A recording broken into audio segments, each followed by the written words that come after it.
لله رب العالمين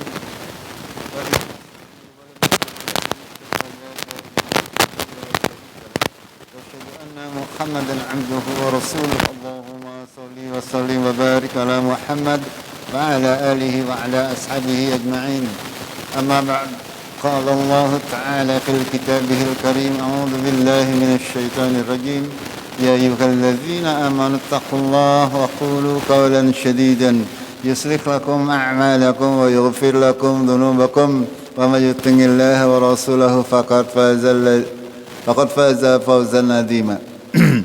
Hai orang-orang yang beriman, bertakwalah kepada Allah dan katakanlah perkataan yang benar. Niscaya Allah akan memperbaiki amal-amal kalian dan mengampuni dosa-dosa kalian. Barang siapa yang taat kepada Allah dan Rasul-Nya, sungguh dia akan mendapatkan karunia yang banyak. Jemaah Maghrib rahimakumullah, segala puji marilah senantiasa kita panjatkan kepada Allah Tabaraka wa Ta'ala atas semua karunia-Nya, atas semua nikmat, atas semua petunjuk yang sudah diberikan kepada kita, sehingga kita masih bisa istiqomah di dalam menjalankan ibadah-ibadah kita di dalam rangka meningkatkan keimanan dan ketakwaan kita kepada Allah Tabaraka wa Ta'ala. Jemaah rahimakumullah, pada hakikatnya sebuah majlis ilmu adalah sarana tempat kita untuk beribadah sama seperti ibadah-ibadah yang lain. Kita mungkin menghadiri atau mengikuti kajian bukan dalam rangka apa-apa, ya, bukan rangka mungkin tidak ada yang kepengin atau mungkin tidak mampu untuk menjadi dai ataupun menjadi penceramah, akan tetapi itu semuanya kita lakukan adalah di dalam rangka taqarrub ilallah. Kenapa Allah melalui Rasul-Nya menyampaikan bahwasanya sebaik-baik kalian adalah orang yang belajar agama dan mengajarkannya. Bukan berarti ketika kita mendatangi majelis ilmu adalah mungkin kita harus menjadi orang-orang yang mumpuni dalam beragama atau mengetahui ilmu-ilmu syariat. Akan tapi tujuan kita utamanya adalah untuk meningkatkan keimanan dan ketakwaan kepada Allah Tabaraka wa Ta'ala. Kita menganggapnya seperti ibadah-ibadah yang lain, seperti sholat, seperti puasa, seperti zakat, karena talabul ilmi adalah termasuk dalam perangkat ibadah kepada Allah Tabaraka wa Ta'ala. Jadi jangan pernah menganggap bahwa ini semuanya adalah di dalam rangka kita menjadi orang-orang yang mumpuni dalam hal agama atau tidak. Ya, akan tetapi anggap saja ini adalah sebagai sarana untuk beribadah kepada Allah Tabaraka wa Ta'ala. Itu yang harus kita tanamkan. Karena kalau kita orang-orang tua ini, orang-orang yang sudah tua, sebentar lagi mlebu maring kubur nggih. Kita kalau disuruh ngaji terus mengajarkan kepada orang lain, ya belum tentu mampu dan bisa. Gini betul? Iya. Tujuan panjenengan apa? Dimurnikan kembali dalam rangka taqarrub kepada Allah Tabaraka wa Ta'ala. Ya, sebuah majelis ketika di dalamnya ada dilakukan saling mengajari bacaan Al-Quran atau menyuruh kepada yang ma'ruf dan mencegah kepada yang mungkar, malaikat di langit sana akan senantiasa hadir, akan senantiasa mendoakan kita, akan senantiasa memuji-muji kita di hadapan Allah Tabaraka wa Ta'ala. Itu yang kita cari. Sekali lagi, ya, yang kita cari di dalam kita menghadiri kajian atau menghadiri pengajian itu adalah itu, yaitu untuk mencari atau mendapatkan rahmat dari Allah, mendapatkan karunia dari Allah, mendapatkan kebaikan dari Allah Tabaraka wa Ta'ala. Ini yang harus kita masukkan akidah dalam hati kita, sehingga kita tidak merasa malas, tidak merasa bosan dengan menghadiri kajian ilmu. Ya, karena memang tujuan kita adalah beribadah kepada Allah Tabaraka. Seperti kita melakukan salat yang wajib, ada juga salat yang sunnah. Itu kalau kita mencari ilmu, untuk ilmu wajib insyaallah kita sudah sudah ya sedikit banyak mengetahui tata cara salat, bagaimana doa salat dan sebagainya. Akan tetapi mungkin kita membutuhkan dibacakannya, dijelaskannya ayat-ayat Allah Tabaraka wa Ta'ala agar supaya apa? Agar supaya hati kita menjadi tenang dan bertambah keimanan kita. Orang-orang yang beriman di antara tanda-tandanya adalah ketika dibacakan atas mereka ayat-ayat Allah zadathum imanan, bertambah keimanan mereka. Dan kita mungkin belum mencapai tingkatan yang itu. Karena kalau dibacakan ayat-ayat Allah, dibacakan Al-Quran, kadang kita mendengarkan tapi turu ya. Tidak memahami maknanya sehingga tidak bisa menambah keimanan. Akan tetapi itu semuanya tidak mengapa. Sekali lagi tidak mengapa karena kita semua memang diberi sesuatu yang berbeda, kemampuan yang berbeda-beda sehingga apapun yang kita terima, yang kita dapatkan insyaallah walaupun sedikit itu akan menjadi amalan salih ya. Karena kita sekali lagi orang-orang tua ini orang-orang yang sudah ya karena sing ngaji kan lang sing nom nggih, sing nom mung pirang mata.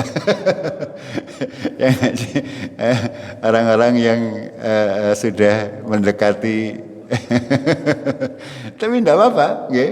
Ini adalah sebagai pemberat timbangan amal kebaikan kita. Begitu nggih? Iya, kita tidak ngaji ini bukan mau dadi dai nggih, dadi dai wis kasep. Dai itu harus dari anak-anak dari kecil harus dibimbing oleh kita yang tua. Itu. Jadi jangan merasa panjenengan dibebani oleh kami, panjenengan harus datang ke sini lah, tidak. Ya, panjenengan mau ngaji mau enggak. Itu bukan urusan saya, ya. Sekali lagi jangan merasa terbebani sehingga panjenengan terpaksa, kecuali anak-anak saya mungkin terpaksa. Anggaran tamai Mas. Itu ya, kalau yang panjenengan semuanya monggo ya, niatkan untuk beribadah. Jangan merasa, atau saya pernah mendengar wong tua bae duwul-duwul bocah dijor.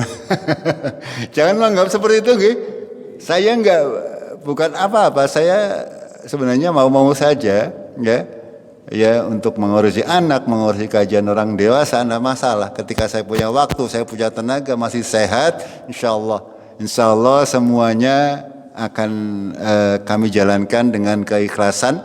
Ya, mudah-mudahan ya panjenengan minimal mensupport kepada anak untuk memotivasi ya anak agar supaya rajin berangkat untuk mengikuti kajian, mengikuti pengajian. Ya, kalau anak-anak kita ajari memang untuk belajar membaca Al-Quran dengan benar.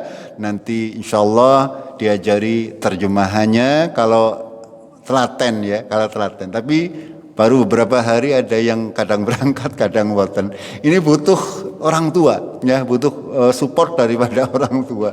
Ya, kalau kami insya Allah selagi masih sehat, masih waras, masih punya stamina, ya, Senin sampai Kamis sampai kami mempersiapkan diri kami untuk senantiasa membantu anak-anak untuk minimal bisa memahami Al-Quran, bisa membaca Al-Quran dengan benar. Kalau panjenengan misalnya saya ajari sekarang, ya, tekan besok mati paribangkani, ya, belum tentu mampu karena sudah ilates keseleo apa ya. Sudah susah sekali kalau mengajari orang sudah tua.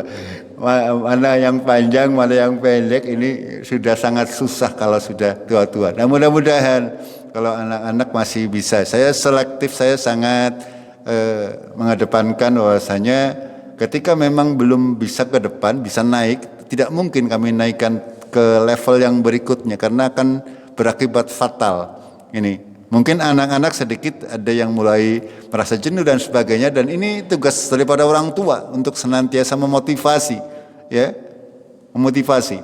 Kalau memang kami rasa sudah cukup naik ke level berikutnya, insya Allah kami naikkan ke level berikutnya, ya. Hanya saja kalau salah seperti yang sudah saya mendapati beberapa anak-anak katanya sudah Al-Quran, begitu di testament masih belepotan panjang pendeknya nggak karuan. Ini pengalaman, ya. Jadi mohon dengan semuanya untuk ikut mensupport, misalkan minimal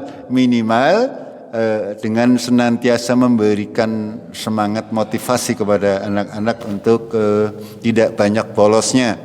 Begitu nggih Bapak Ibu? Yang kedua adalah terkait Idul Kurban. Alhamdulillah kami sudah ada 6 rombongan full penuh nggih, alhamdulillah, ya. Untuk tahun ini mungkin lagi resesi ekonomi nggih, Mandal abot. Tapi 6 juga sudah bersyukur alhamdulillah. Mudah-mudahan masih ada yang ke-7, ke-8, ke-9 dan seterusnya. Tapi wallahu a'lam kami tidak memaksa, tidak juga terlalu banyak woro-woro, ya, karena saya juga malu kalau harus bertanya satu persatu, kok melu korban apa gitu, ya. Kalau yang biasanya korban gitu, saya tidak mentolok untuk bertanya. Kami hanya menyampaikan di kajian, di grup dan sebagainya. Kami sampaikan yang mau ikut, yang monggo untuk urusan sendiri, dan yang tidak juga tidak masalah. Kalau memang rezeki itu kadang-kadang lancar, kadang-kadang seret. Gini betul? Iya, begitulah adanya. Akan tetapi saya sering sampaikan bahwa segala sesuatu untuk kebaikan harus kita paksakan, ya. Karena memang kita tidak tahu apakah tahun ini itu tahun kita masih diberi kesempatan atau tidak. Wallahu a'lam. Bisa saja tahun ini adalah Idul Adha terakhir kita. Gini apa nggih? Ya begitulah adanya. Makanya monggo bersegera melakukan kebaikan agar kita tidak menyesal ketika mati nanti kita minta dikembalikan ke dunia. Itu. Jamaah rahimakumullah, alhamdulillah kami sudah punya 6 rombongan yang penuh, hari ini penuh, ya. Tinggal kalau ada lagi berarti pendaftaran baru. Ini sudah tanggal 16 kalau nggak salah, bulan Dzulqa'dah, sekitar 25 hari lagi kita masuki Idul Adha. Gitu. Okay. Mudah-mudahan ini monggo panjenengan yang punya rezeki yang lebih, punya niat untuk berkorban, silakan untuk mendaftar atau mencari sendiri nggih monggo. Nggih, malah kebenaran nggih. Saya tinggal menerima sudah hasilnya, tidak harus mencari hewan kurban sendiri. Itu yang bisa kami sampaikan. Berikutnya kami akan lanjutkan sedikit terkait pondasi dasar dalam sebelum kita membicarakan tentang kisah Nabi dan Rasul. Ya, kita sudah membicarakan panjang lebar terkait bagaimana keadaannya, bagaimana para Rasul, para Nabi itu, dan terakhir kita sudah membicarakan yang pertama-tama diciptakan oleh Allah Tabaraka wa Ta'ala. Kenapa kita harus mengetahuinya ini, harus mengimani ini? Karena pada zaman sekarang ini banyak orang yang mereka memasukkan faham-faham, aliran-aliran yang menjurus kepada bisa saja kepada ketidakpercayaan adanya Allah Tabaraka wa Ta'ala, atau menjurus kepada pengkultusan manusia. Ya, orang-orang ateis, orang-orang yang tidak percaya kepada agama, mereka akan mengatakan kalau semuanya diciptakan, maka siapa yang menciptakan Allah? Itu pasti. Mereka memasukkan subhat. Ya? Padahal Allah itu al-awwal wal akhir. Dialah yang awal dan yang akhir. Itu. Allah yang ada, yang pertama, dan Dia yang terakhir. Dan Dia adalah baqa, ya. Dia adalah kekal selama-lamanya, tidak akan mati, tidak seperti manusia. Dan kemarin sudah kami sampaikan, dahulu sebelum Allah menciptakan segala sesuatu, Allah itu sudah ada. Lalu dia menciptakan segala sesuatu untuk sesuai dengan kehendak Allah Tabaraka wa Ta'ala. Yang pertama dia ciptakan adalah kemarin yang disampaikan arsy, ya, arsyuhu 'alal ma'. Lalu Allah menciptakan air, lalu Allah menciptakan langit dan bumi dan seterusnya sesuai dengan urutan dan sesuai dengan ilmu Allah Tabaraka wa Ta'ala. Kita tidak bisa mengetahuinya secara persis, akan tetapi kita cukup meyakininya. Dan Allah sudah menyampaikan secara global di dalam Al-Quranul Karim. Dan ketika sudah diteliti oleh orang-orang yang bahkan tidak mengakui adanya Allah atau orang-orang ateis, mereka berkeyakinan bahwasanya Al-Quran itu bukan ciptaan manusia. Ya, dalam Al-Quran disebutkan apakah kurang lebih artinya seperti ini. Apakah kalian tidak memperhatikan bahwa dahulunya bumi dan langit ini merupakan sebuah satu kesatuan, lalu Allah memisahkan keduanya. Ya, jadi dahulu sebelum Allah menciptakan langit, bumi, bintang dan sebagainya, itu semuanya berasal dari satu kesatuan. Lalu Allah memisahkan sehingga menjadi ada bintang, ada bumi, ada matahari dan sebagainya. Maksudnya seperti itu. Dan apa yang terjadi ketika orang-orang yang tidak mengimani adanya Allah, mereka mempelajari teori kejadian alam semesta. Sampai hari ini teori yang diakui adalah alam semesta itu terbentuk karena adanya ledakan sebuah benda padat. Jadi dahulunya satu, persis sama yang dibicarakan di dalam Al-Quran. Ya, dalam teori mereka dinamakan Big Bang. Ya, Big itu besar, Bang itu ledakan besar. Jadi dahulu kata orang-orang kafir ini, ya, sebelum terjadi bumi, langit dan sebagainya, dahulunya berupa satu kesatuan lalu meledak sehingga terjadilah bumi, langit dan seisinya. Itu semuanya juga terjadi di dalam 6 masa, sama persis seperti yang dibicarakan di dalam Al-Qur'an. Itu. Jadi tidak mungkin Al-Qur'an itu diciptakan oleh manusia, tidak mungkin. Ya. Tidak mungkin, karena Nabi Muhammad SAW tidak mungkin mengetahui ilmu-ilmu, tidak mungkin karena tidak belajar. Kalau ilmu dunia itu harus dipelajari, gitu. Kecuali Allah Tabaraka wa Ta'ala mewahyukan kepada Nabi, maka Nabi tidak mungkin mengetahuinya. Itu dalam perkara-perkara yang lain. Sekarang orang sudah memahami, meyakini bahwa segala sesuatu itu, kehidupan itu harus berasal dari air. Dalam Al-Quran juga disebutkan seperti itu. Dalam Al-Quran juga disebutkan seperti itu. Bahwa Allah menciptakan segala sesuatu yang ada di dunia ini berasal dari air. Dan ilmu pengetahuan hari ini mereka juga sampai pada kesimpulan bahwa ketika ada kehidupan itu harus ada air. Tanpa adanya air maka tidak akan ada kehidupan. Itu seperti itu. Ini semuanya ada dalam Al-Quranul Karim. Ya. Sehingga tidak mungkin diciptakan oleh atau ditulis oleh manusia, tidak mungkin. Kalau kitab Al-Quran ini tulisan manusia, maka akan sangat banyak terjadi yang salah, ya, akan sangat banyak terjadi kesalahan. Akan tetapi Al-Quran ketika diteliti tidak ada satupun yang menyimpang dari apa yang sudah kita ketahui hari ini. Itu, ya. Lalu subhat yang kedua itu terkait dengan orang ateis. Sekarang terkait dengan orang Islam. Orang Islam itu ada yang punya pemahaman yang namanya tasawuf. Ya, orangnya disebut orang sufi. Itu. Mereka meyakini bahwasanya Nabi Muhammad itu diciptakan sebelum Nabi Adam. Ya, nur maksudnya nurnya Nabi Muhammad atau arwahnya Nabi Muhammad itu diciptakan jauh sebelum Nabi Adam. Itu. Kata mereka nur Muhammad ini menjadikan atau yang menyebabkan terjadinya alam semesta ini. Ini orang Islam, ya. Ini orang Islam tapi mengaku Islam, tapi mereka mempunyai akidah yang seperti itu.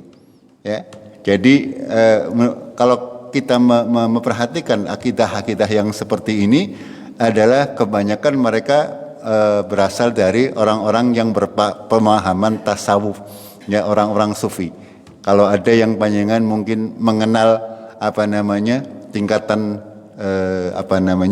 syariat, makrifat, hakikat dan seterusnya, itu adalah tingkatan Islamnya orang-orang yang berpaham tasawuf, ya.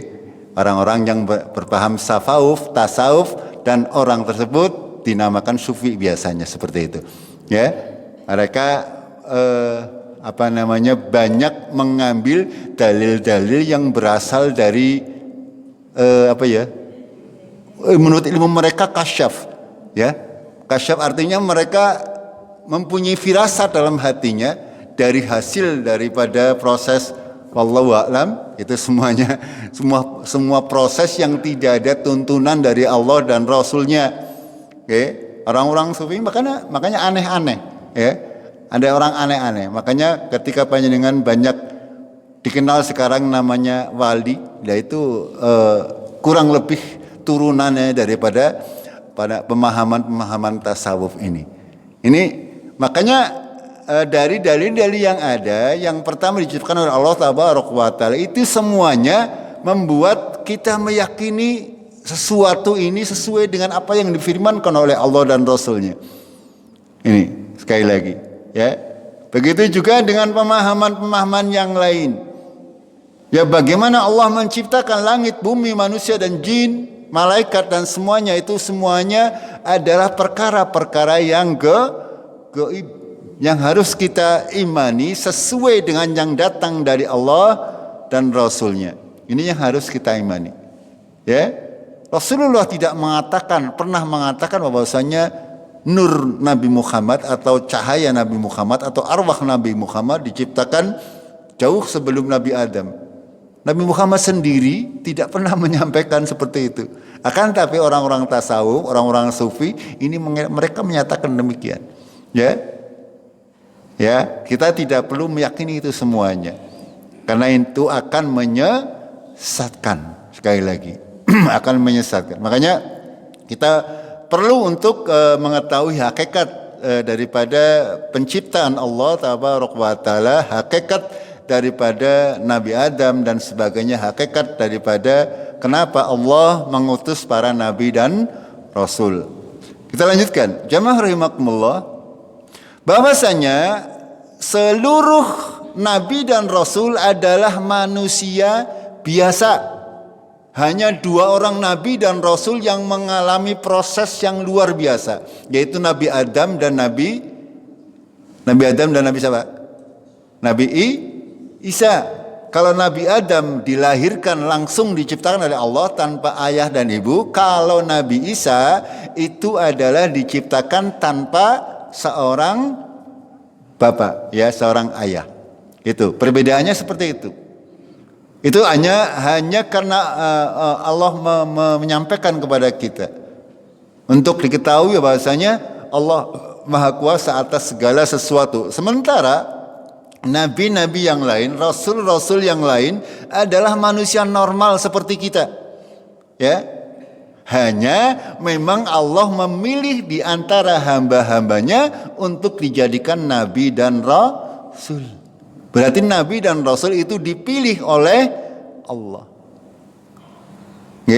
Tidak usah jauh-jauh lah kalau kita berbicara tentang manusia. Ya, ada orang-orang yang dipilih diberi misalnya wajah yang gagah, wajah yang cantik. Gini mboten? Ana sing ireng, ana sing itu dipilih oleh Allah Tabaraka wa Ta'ala. Ada yang suaranya bagus, ada yang suaranya ana sing pinter, ana sing, ya itu dipilih oleh Allah. Gini betul? Ya qadarullah, Allah melakukan itu semuanya sesuai dengan hikmahnya. Ada orang yang dipilih oleh Allah untuk dijadikan presiden atau dijadikan raja, dijadikan jangan jauh-jauh lurah baik. Nggih, apa semua orang bisa menjadi lurah? Mboten nggih?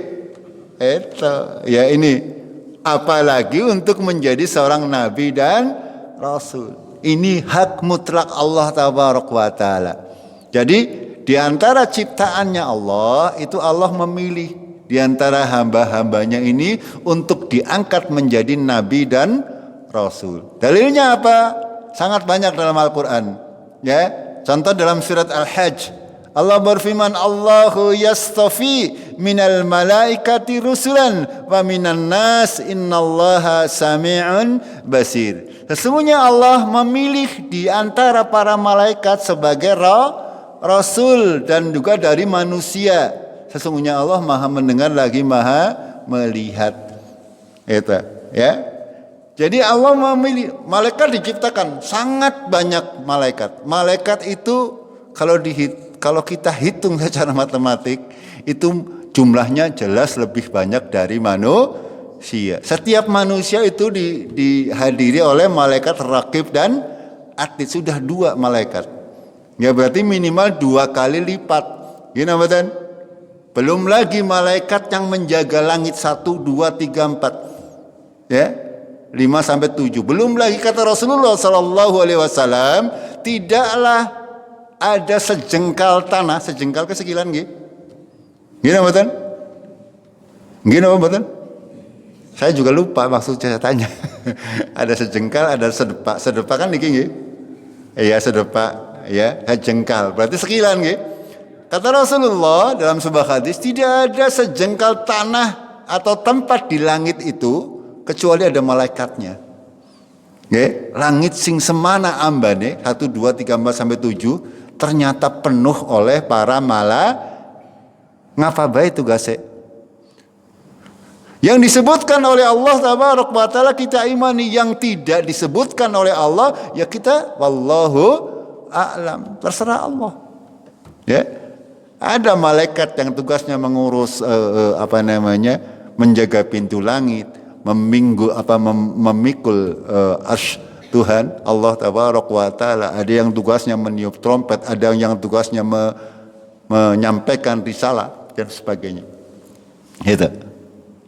Ini semuanya adalah dipilih oleh Allah tabaraka wa taala. Ya, Allahu yastafi minal malaikati rusulan. Ya, Allah memilih di antara para rasul ini para malaikat ini para rasul. Ya. Begitu juga manusia.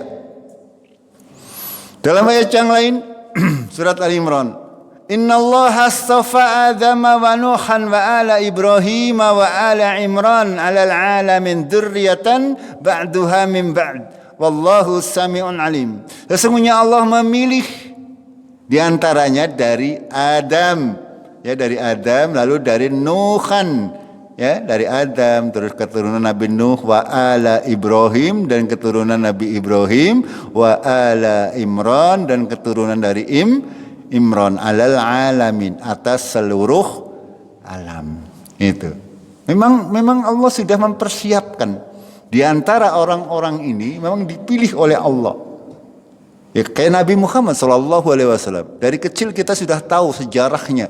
Bagaimana beliau memang dipersiapkan oleh Allah untuk menjadi seorang nabi dan rasul terakhir yang terbesar. Bagaimana seorang yang tidak tahu apa-apa dalam kehidupannya tidak pernah berbohong sekalipun. Ya. Ini Nabi kita Muhammad SAW. Kalau tidak disiapkan oleh Allah tidak mungkin bisa. Gini betul? Iya, makanya kita meyakini itu bahwa Allah memilih di antara hamba-hambanya siapa yang Dia kehendaki untuk menjadi seorang nabi dan rasul. Bagaimana orang-orang ini, ya, orang-orang ini yang sebenarnya manusia seperti kita biasa, ya madang, ya turu, ya bojo, ya, ya barangkali kerokan yang nggak masuk angin. Ya cuman zaman Nabi orang kerokan ya bekam. Itu ya kadang-kadang ya mandan mumet ya, kadang-kadang gapeh dan sebagainya. Akan tapi begitu tegarnya ketika menghadapi ujian dari Allah Tabaraka wa Ta'ala, menghadapi musuh-musuh Allah. Begitu kan Nabi Ibrahim misalnya, ya, beliau tidak takut untuk menghadapi Raja Namrud pada waktu itu. Beliau sampai dibakar hidup-hidup. Tidak ada ketakutan sedikit pun. Ya. Ini karena memang sudah dipersiapkan oleh Allah. Orang-orang yang hatinya dipersiapkan, ya, diteguhkan keimanannya sedemikian rupa sehingga tidak takut apapun. Ya, bagaimana kalau orang sudah tahu hakikatnya Allah, apalagi para nabi dan rasul, mereka sudah kebanyakan dari mereka berjumpa dengan Rabb. Ya, ada yang bercakap-cakap dengan Allah Tabaraka wa Ta'ala. Nabi Ibrahim juga termasuk nabi yang bercakap-cakap dengan Allah. Nabi Musa juga nabi yang bercakap-cakap dengan Allah. Apalagi Nabi Adam. Okay? Nabi Adam ya jelas bercakap-cakap dengan Allah. Nabi Muhammad SAW juga nabi yang berbicara dengan Allah Tabaraka wa Ta'ala. Itu. Mereka sudah mengetahui bagaimana, bahkan mereka sudah mengimani hal gaib. Ya, kalau kita masih gaib, kalau para nabi karena sudah bertemu dengan Allah Tabaraka wa Ta'ala, bahkan mungkin sudah mengimaninya dengan keyakinan yang luar biasa tinggi. Itu. Sehingga yakin dengan akan adanya pertolongan Allah, yakin dengan adanya takdir Allah, dengan keyakinan yang seyakin-yakinnya. Ya, bagaimana Rasulullah SAW sebagai contoh yang paling utama menghadapi musuh yang sangat banyak tidak pernah kendur. Ya, kalau manusia biasa tidak mungkin berani. Gini betul? Itu tidak mungkin.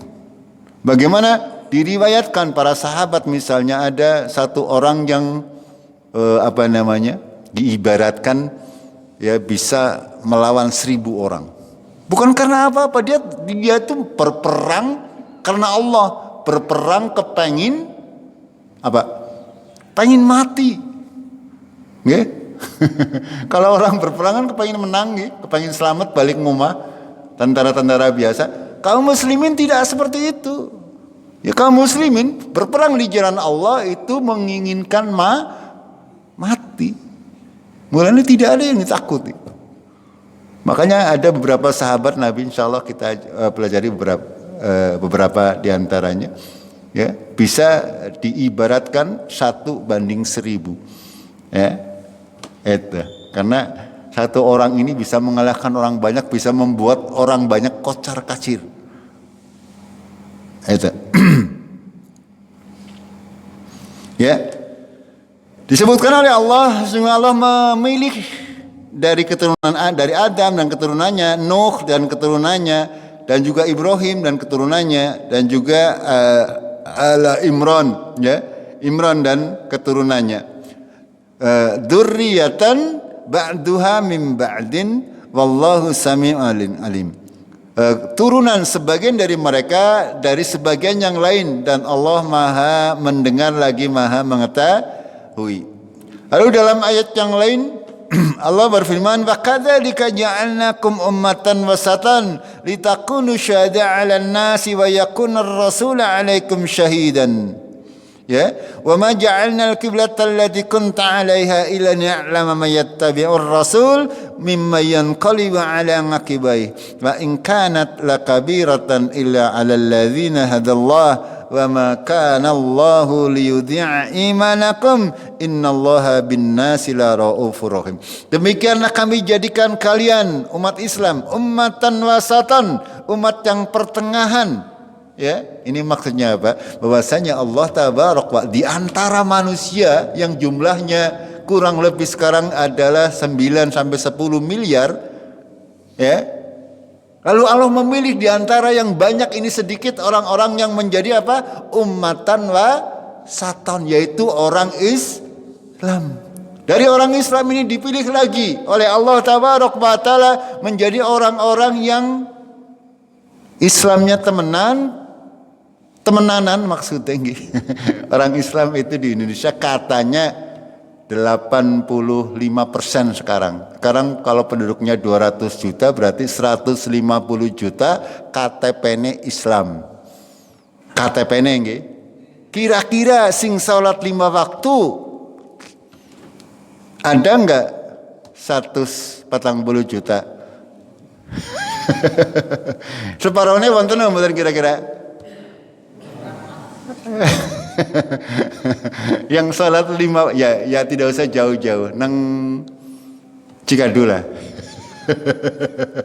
Ya orang Islam semua nggih. Ada Pak RT di sini apa Pak RW? Satu RT jumlahnya berapa? Orang maksudnya. Ya ada 60 orang. Ya 100% agamanya Islam nggih. 100% salat 5 waktu. Nggih napa mboten? Nggih? Alhamdulillah. Ya alhamdulillah kalau seperti itu ya alhamdulillah ya enggak. Kalau memang dari 60 orang itu 100% salat 5 waktu. Tapi pada kenyataannya tidak seperti itu nggih. Kita jujur. Nggih mboten? Kue nembe 1 RT ya. Angger saya RW lebih akeh. Belum 1 desa, belum 1 negara. Walaupun ngakune Islam. Ini, makanya kita harus bersyukur maksudnya.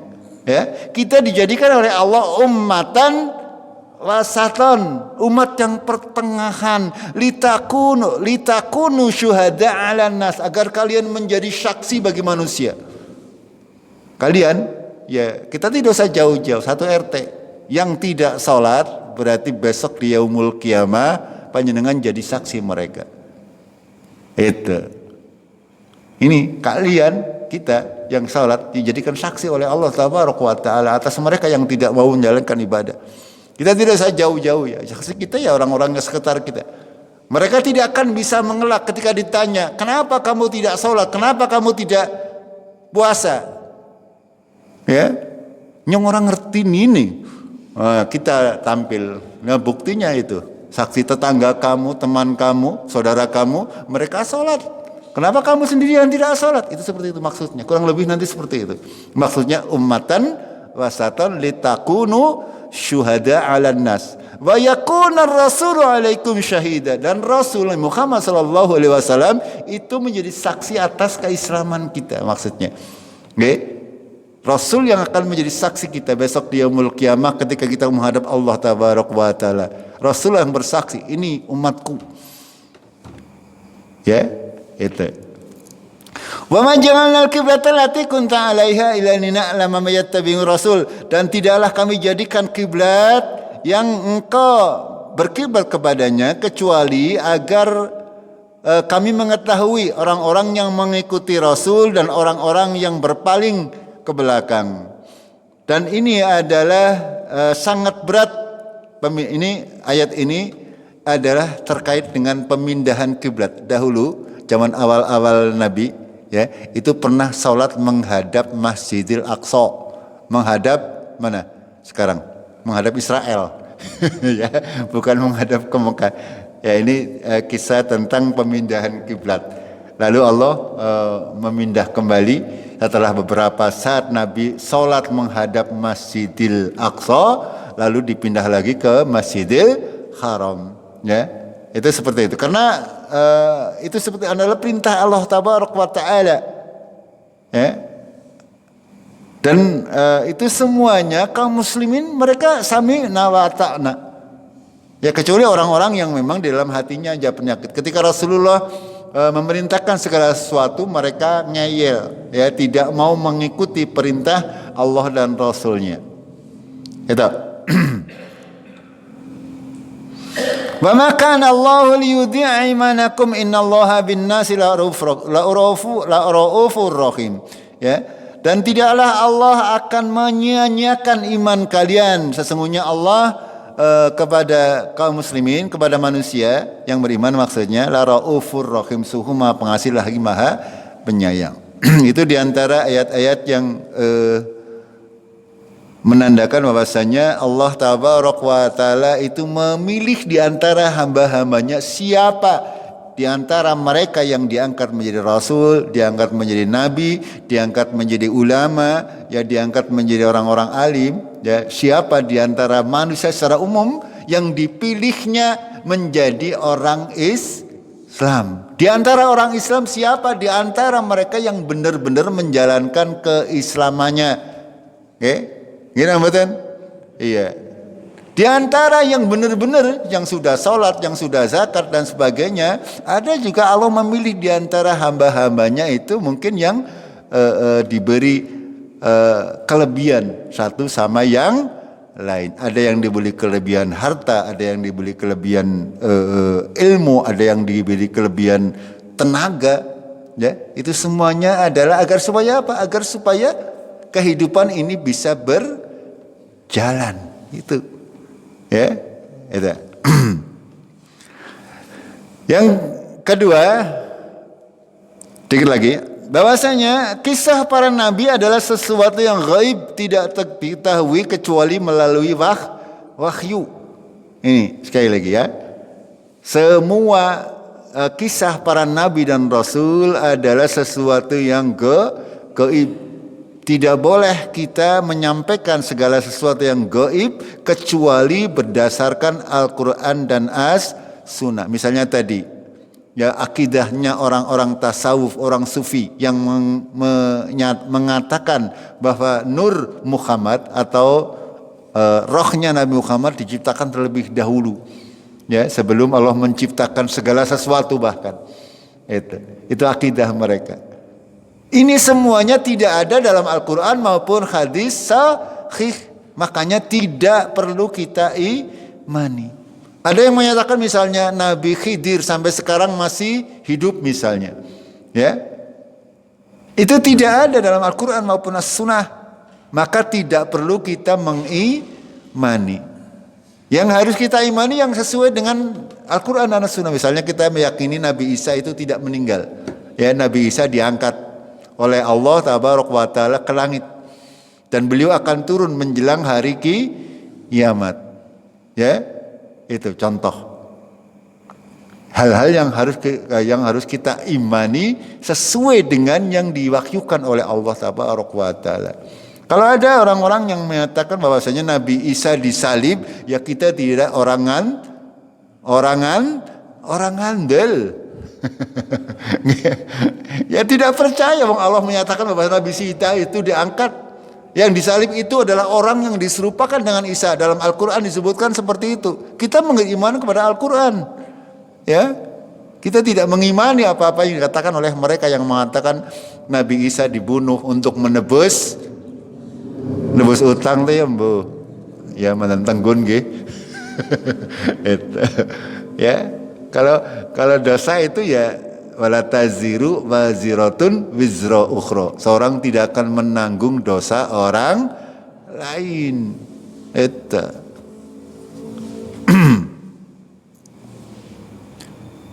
Penegasan dari Allah dalam banyak ayat, dalam Ali Imran, dalam surat Hud, dalam surat Qasas. Contoh dari surat Ali Imran, Allah berfirman, "Dzalika min amba'il ghaibi nuhihi ilaik wa ma kunta ladaihim id yulquna aqlamahum ayyuhum yakfulu Maryam wa ma kunta ladaihim id yakhtasimun." Allah menceritakan kepada Nabi Muhammad dalam surat Al-Maryam bagaimana tentang pertama-tama istrinya Imran itu mengandung Maryam. Itu diceritakan secara detail.